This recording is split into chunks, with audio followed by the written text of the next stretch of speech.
I look out to the east there a little bit, Dane. Something's on fire there. I don't know if it's a mattress or what, but this place is getting totally insane down here. It really is. Well, you know, there comes a point, of course, where a point of diminishing returns where it becomes almost impossible to move in. I mean, it'll be dark here in a couple of hours, and unless police can button down this area, or at the very least seal off this intersection a few blocks back so people know not to drive through. But you know, these people who were going through the intersection presumably are, you know, not listening to the radio or listening to a music station and not to a news channel, and have absolutely no idea that they're in danger. They may not even know. They may not even know the verdict in the King trial if they've been at work all day, and here they are trying to drive down the city street with no idea that they're in danger, and they come in and they're assaulted from all sides. That's absolutely true, John. They're just there's no clue. People are just getting. You know, if somebody could just get on the perimeter here and at least keep people from coming to the intersection, would be in a lot better shape. But boy, if you get in the intersection, you take your life in your hands. Little white station wagon just coming up in there now, and we've seen many people almost get hit because when the box and rattles start going, the people get on the accelerator, and the next thing you know, some of the pedestrians are just about getting hit.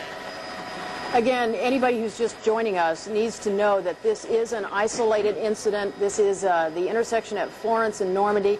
You know, it looks pretty much like the riot situation in San Francisco about 13 years ago, when they had a conviction up there, and people tuned in and thought they were looking at another country. They saw people burning and overturning cars. This is an isolated incident, and again, you know, we've shown you pictures of the AME Church in South Central Los Angeles, where all the religious and community leaders are calling for a calm this evening. This is one incident. We also know that all the police in the area have been put on a full tactical alert this evening. They're all in riot gear.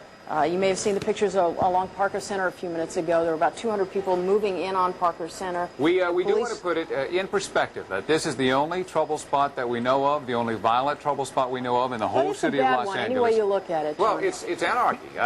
This one, so far, has absolutely no indication that anybody is trying to do anything to stop it. This is the liquor store, Tom's Liquor Store. Now, we just saw another truckload of people pull up here. We're not sure if they're in here to continue with the trouble, to get in on the action, or maybe to slow things down a little bit.